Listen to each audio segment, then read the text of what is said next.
Okay, so it's 12:59. I'm going to start getting us going here. This is Ed Crow. Thanks everybody for attending. I really appreciate it. A couple things before we start. We do these webinars usually on Wednesdays and Thursdays at 1 o'clock. Always open to suggestions on topics. If you have any compelling topics or just something you want to hear about, feel free to send us those suggestions. Maybe we'll do it for a future webinar. We probably will, in fact. So we do record all of these. We will record this webinar, so anybody for future reference, if you want to attend one of these and you can't make it at 1 o'clock, if you register, you will get the recording emailed to you. So you don't have to even attend if you can't make it. Just register, you'll get the recording.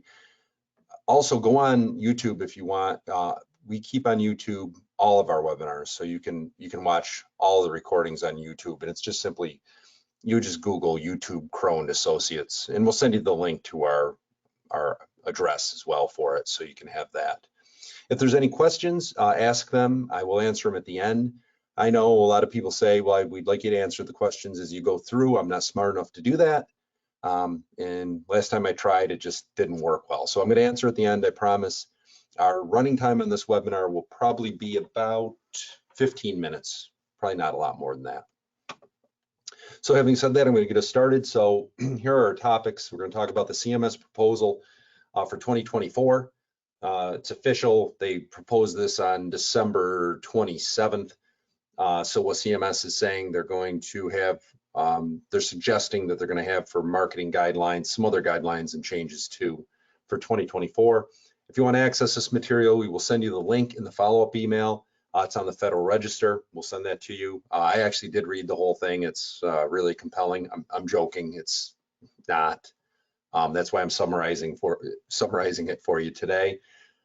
It goes over the things we're going to cover. That it goes over a lot, but the things we're going to cover today are the new TPMO rules for beneficiary information. TPMO's third-party marketing organization. Scope. So haven't talked about that in a while. Scope's back in the spotlight, unfortunately. Lead limitations, door-to-door, call recording cleanups. We're going to talk about disclaimer language changes. Interesting, really vague one about the Medicare logo. We'll hit on that.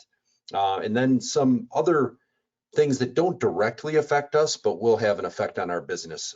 Big change with prior authorization, potentially. And maybe, I say maybe because it's hard to tell by the language, but maybe a new SEP for Part D, and then I'm sure we'll sprinkle a couple other things in there. I think when I do these, I'm supposed to, I watch a lot of videos, and I know people put themselves on there. Maybe I'll throw my picture up. I think I'm supposed to have something big and inspiring or a takeaway for you. I don't have any of that, but at least you'll know what the proposed Medicare marketing rules will be. Okay, so let's start off. Oh, and I see I have a lot of people that have come on recently. If you have questions, just send them into the webinar and I will answer them for you at the end. So TPMO and leads. So third-party marketing organization, that's what it stands for. That is everybody at this point. They changed the definition of what a TPMO, they changed the definition of TPMO so it includes everyone now, more or less.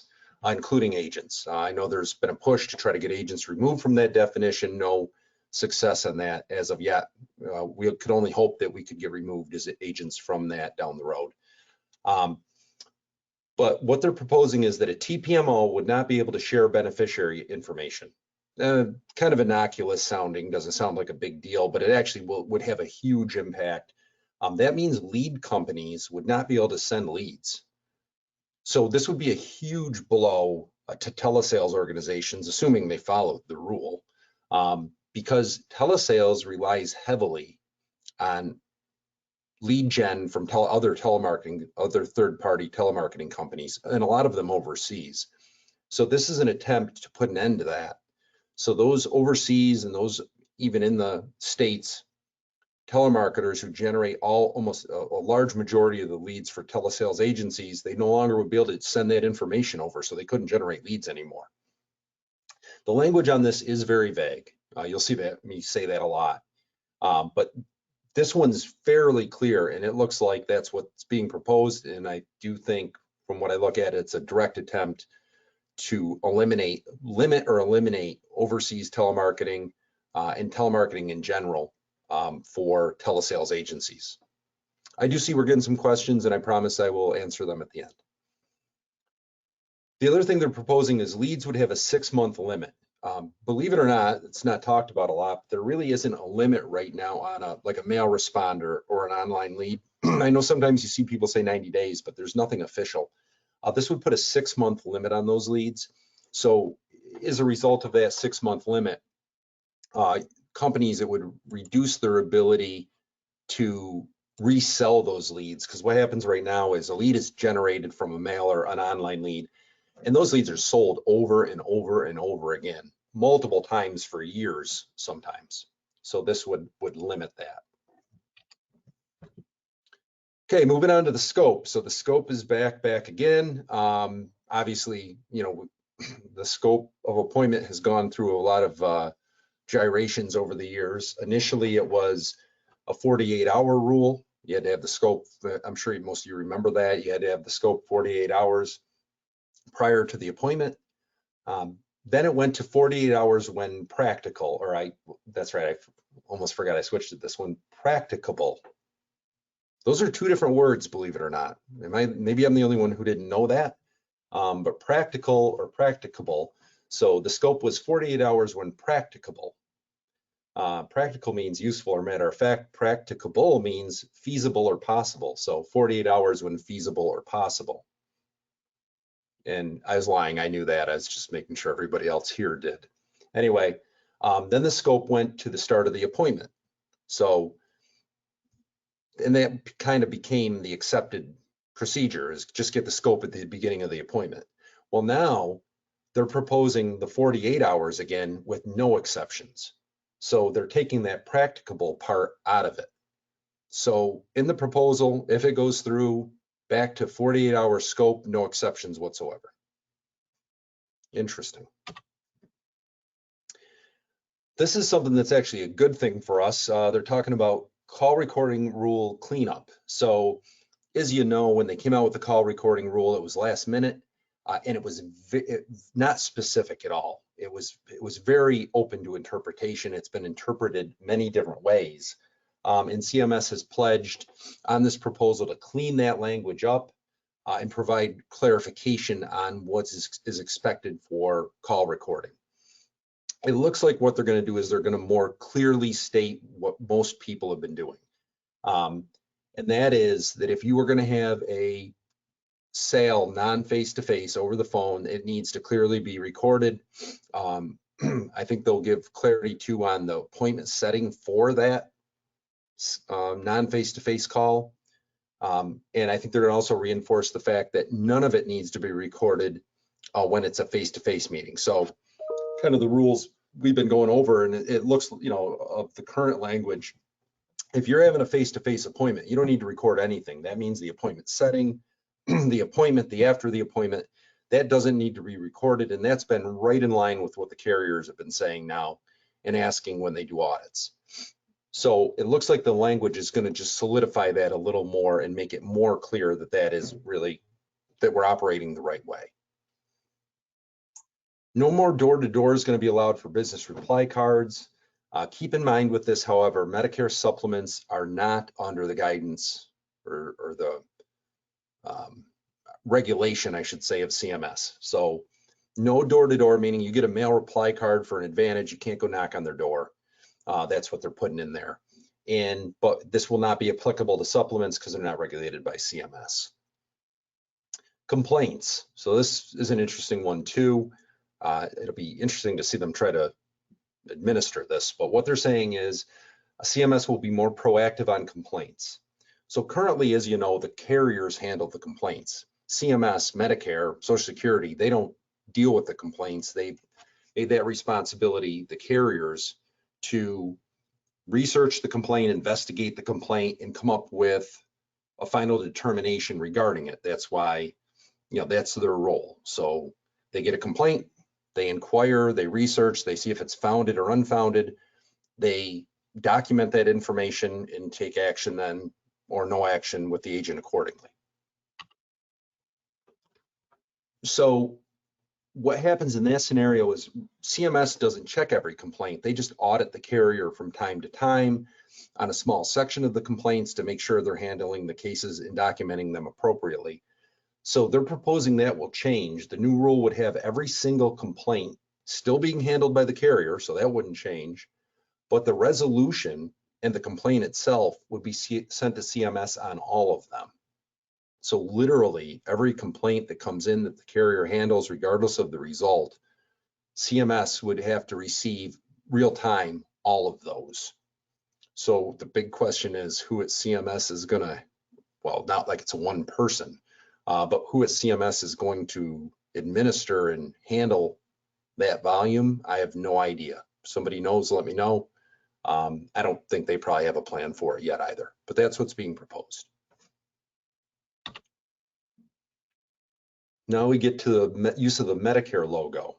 So fairly clear in here. It says we'll no longer be able to use a Medicare card image on anything. So, and it also though strangely says you can't use the Medicare logo, which we haven't been able to use anyway. If you ever look at the CMS logo, it's been pretty well understood that we can't use the CMS itself logo. We can use an image of a Medicare card, but not the CMS logo, but it reinforces that it can't be used. And you can't use Medicare in a fashion that suggests we represent them, we being agents. I'm an agent, I started as an agent, and so I consider myself one. So then the bigger question comes in, does that mean, and here's where it's very vague, it doesn't explain it. Will they not allow the word the word Medicare anywhere? So big implications if that's the case. Think about it. A lot of us have Medicare on our cards. A lot of us have Medicare in our DBAs. A lot of us have URLs with Medicare in it, or even companies, LLCs or entities filed with the word Medicare in the name. It's hard to tell by the language, but that's a definite maybe, that the word Medicare won't even be allowed to be used. But we'll see. And maybe even change the name of Medicare Advantage plans to no longer be called Medicare Advantage plans. So we'll see where that goes. When I was coming up with this slide, I just Googled pictures of Medicare cards, and it's a big thing to put Medicare cards on cakes. The scary thing is, if you Google that, there are hundreds of pictures of cakes with Medicare cards on them, but the old ones. And it has literally the person's name, their A and B start date. Some of them even include their birthdays, and almost all of them have their Medicare ID, but not the new nondescript one, the old one that was their social. So kind of crazy. Tons of pictures out there of cake Medicare cards with the person's social security number on it. If you don't believe me, Google it and check it out. Medicare cards on cakes. Educational events, this was a big topic. There was a lot of kind of quickly fear about this, but it looks like there's really not much changing with that. Looks like the only real change is that after you have an educational event, you will not be able to have a sales meeting immediately after a sales meeting event, I should say, immediately after the educational event. Quite frankly, I think the rule actually says you can't do this anyway currently, but that practice has been being used by some. They'll have an educational event, they'll file a sales meeting immediately after. Personally, and with a lot of the agents I work with and agencies, never really suggested that anyway. I don't necessarily see the benefit of it to a big degree, but they're definitely going to take away the ability to do that. Other stuff, I guess I couldn't think of a better category for that. The agent must explain what will happen to prior coverage. I mean, as agents, we do that anyway. You enroll somebody in an Advantage plan, they already have an Advantage plan, we let them know this Advantage plan will replace their current one, or we enroll them in, they have a Part D plan, we put them in an Advantage, it's going to disenroll them from the Part D, or we put them in a supplement in Part D and we tell them, hey, this Part D is going to disenroll you from the Advantage. I think most of us do that anyway. However, call centers do not. So they're putting that in there in the language that you have to explain how this enrollment will affect their current coverage. And I do know for a fact most call centers do not give them that information, which sounds crazy, but it is the case. but they're going to have to now. You'll have to cover certain topics during the sale. Again, most of us do this anyway. Talk to them about, there's a list of things, topics, but things like benefits, are your doctors in network? Are your drugs in the formulary? Things like that.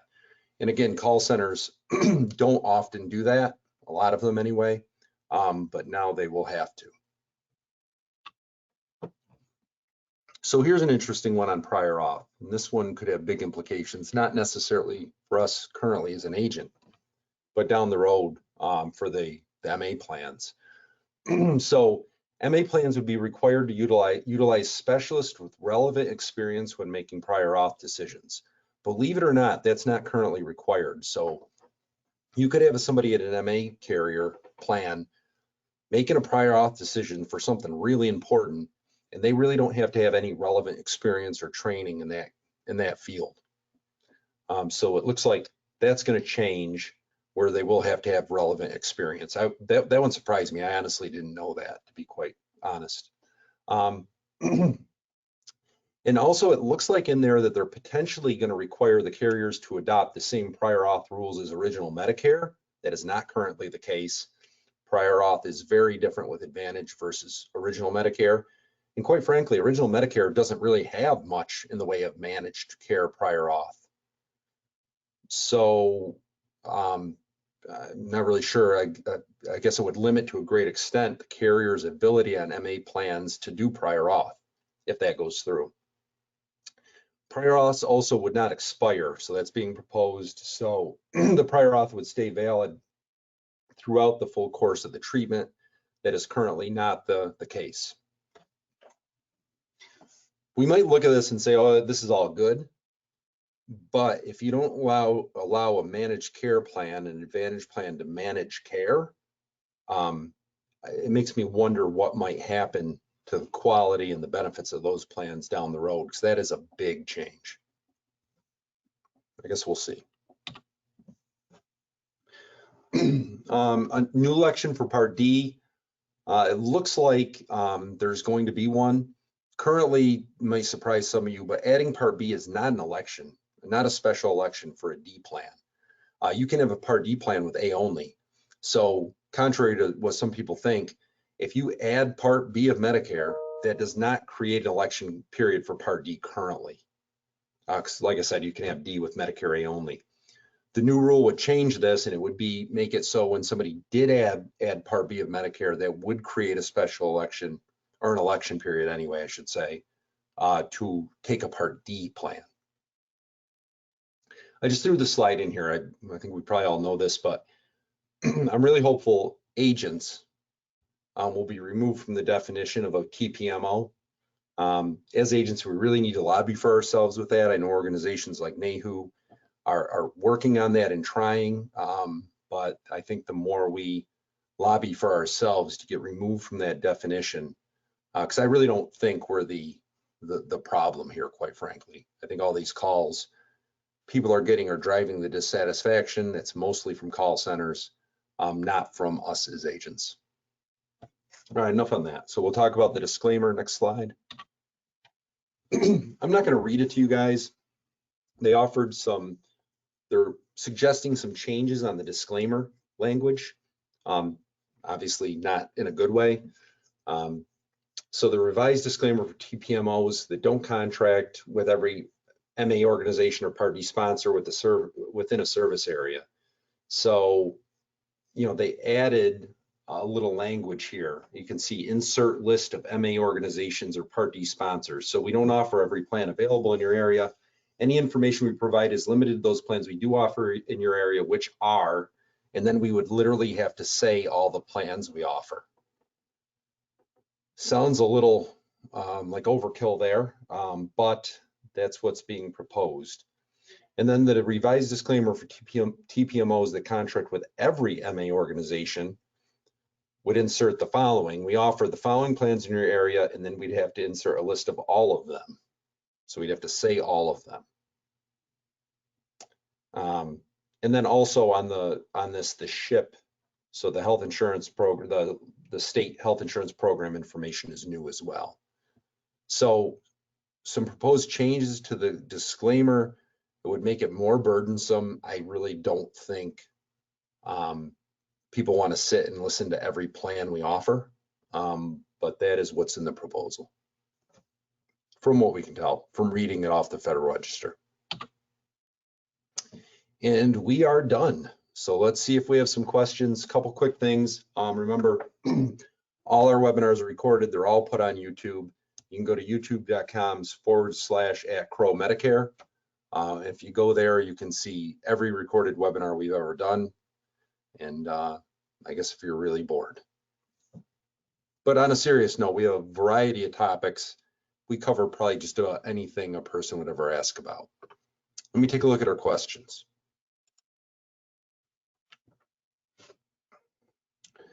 Let's see, the question is supplement leads and the person wants information on Advantage plans. How do we handle that? Well, that's a big one. It's a supplement lead. You talk to the person based on what we're reading in the proposal. You would have to take a scope on that person and you'd have to wait 48 hours.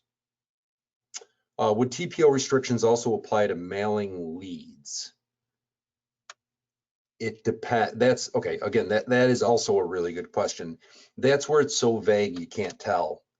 I don't think so is my answer, but it's impossible for me to say for sure based on what you read. But usually the way this works is if it's vague and they leave something out, that means they're not applying it to that. So I think the answer to that is no.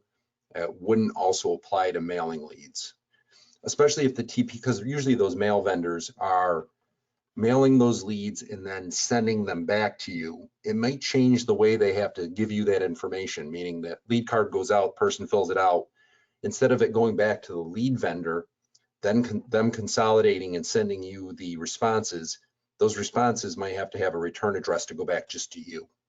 Maybe. I'm speculating on that though. If someone calls Medicare Direct for plans, does Medicare have to wait 48 hours after the SOA? No. Let's see. Next question. Does face-to-face include video, Zoom, Teams, etc.? Yes. And they will clarify that when they clarify the recording rules, but it was made pretty apparent that they are going, that's one of the things they'll clarify, that yes, indeed, you need to record when you're not physically face-to-face, which would further clarify that, meaning there'd have to be recordings, and things like Zoom, Teams, video would be considered not face-to-face. See what's the next one. There should be a comprehensive study to find out exactly how many pinheads work at CMS. I will not comment on that one. I wanted to read the question though. I don't think that's a question, that's more a statement, but anyhow, pretty funny. Okay, how do you have an educational event without the word Medicare? That's a really good question too. Well, no, but actually based on what they put here, you could do that. When they say you can't use the word Medicare, they mean in your title or in your URL, but you're not using that as a name. If you say we're having a Medicare educational event, I mean, that's a statement. You can, that they're not looking to remove from what we can tell. Can you door knock T65s for MedSup and then later if the client asks about Medicare Advantage, have them sign an SOS? Yes, is the answer to that. However, by the rules now as they're being proposed, you'd have to wait 48 hours to have that appointment. Because you can do that today, have them sign a scope and write them right then. But this would make it so you had to wait 48 hours. No regulation for TV ads. Yes, indirectly, this would make tremendous regulation for TV ads because those TV ads are not usually being done by the actual telesales company. Those TV ads are usually being put on, and a lot of those leads are being sold to other companies, not just their own. Like Innovative Health Solutions does these a lot, and they are using some of them for their own company, but they're selling a majority of them.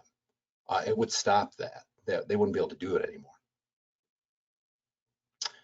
Let's see. Somebody wrote, well, I'll read it. Medicare is a great business, but someone is making it difficult by implementing unreasonable rules. We are professionals, licensed, ethical, fiduciary but not treated as such. Every professional has bad apple. Every profession has bad apples but not treated as such. They're as such. Bad dentists, attorneys, etc. The general rule is you are innocent until proven guilty. Yeah, well, when you work with the government, when they're involved in something that's not always, unfortunately, the reality, it seems.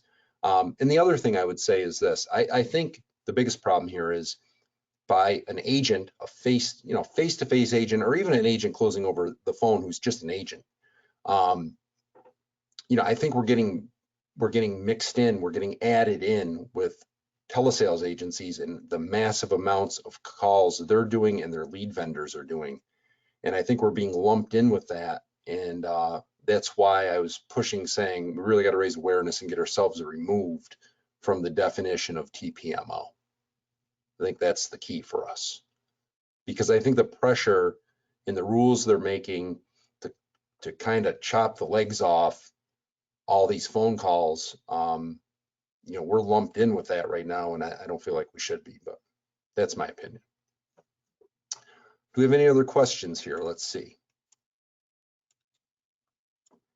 It looks like that's it. Well, we're going to email you out a couple things. The recording, again, you see the YouTube channel. Go on there and watch videos if you want.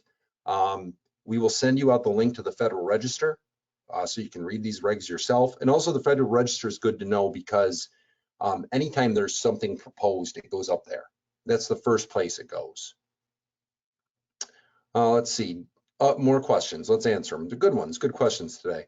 Did you say MedSup would need to be scoped? No. MedSups are not regulated by CMS, so none of these rules are applicable to Medicare supplements. Somebody said, I've been getting calls from Medicare agents for months now, every day, and I'm not close to Medicare age. How do they have my info? I love that question. I'll tell you where a lot of that comes from. I get the same. I'm 46. But I get calls, and those aren't from agents, by the way, usually. You're likely getting calls from telesales agencies generating lead gen agencies. The reason they're doing that in some cases is GoodRx. If you've ever filled a med through GoodRx, which I have, there's permission to call built into there. And when GoodRx did their deal, I won't mention a name, but recently with a very large telesales agency, part of that deal was any information they got from people filling with GoodRx, that information is sent out immediately as a lead. So the point here is, if you have clients that are using GoodRx to fill scripts, they're going to get a lot of calls by a telesales agency that has access to marks, that can see what they have now, that can see their plan history, and is going to try to move them. Somebody else asked, are turning 65 in-person dinner seminars the best way to sell T65s? Well, I'm certainly biased. But because that's a huge thing for us. We rolled that out about 1.5 years ago. We're one of the first, I think, to really make it turnkey. And we do a lot of dinner educational seminars. In my opinion, yes, dinner educational seminars. And we have a huge sample size, 400 plus seminars are the best way, in my opinion, face-to-face to sell T65s. And it's got to be a dinner seminar. People say, well, what if I cut the meal out? The people aren't coming necessarily for the meal, but the meal at least motivates them to show up. Once they get there, they're there for the Medicare information, but without the meals, it will cut your attendance down by about 50%, maybe more. And right now on our Turning 65 seminars, we're averaging 50 plus people, prospects per seminar. So the educational dinner seminar, I feel, is the best. But again, I am a bit biased. What is the point of bringing back the 48-hour rule? That's a great question. I have no idea, is my answer. I really don't. I guess they just feel that there's a lot of telemarketing going on for subs with purely the intention to put them in Advantage plans. So those lead vendors are generating those Medicare supplement leads, and as agents, we're going there simply with the intention to write them Advantage, and it's easy for us because we can get a scope and write them. So I'm guessing, but I think that probably is the misguided thought process behind it. Great questions, really good. Let's see if we got any more that trickled in. Looks like that's it, guys. So Really appreciate you coming on today. We'll send the recording out. You can go on our YouTube channel. Subscribe, by the way, if you subscribe to our YouTube channel, whenever we add a new video on YouTube, a recording, you'll get a notification, so that way you can check them out. If you have any questions, as always, please, there's our phone number, my email at the bottom. Feel free to give us a call. We'd love to talk to you. And other than that, I hope you have a great day, and then hope to see you on a future webinar. Thank you.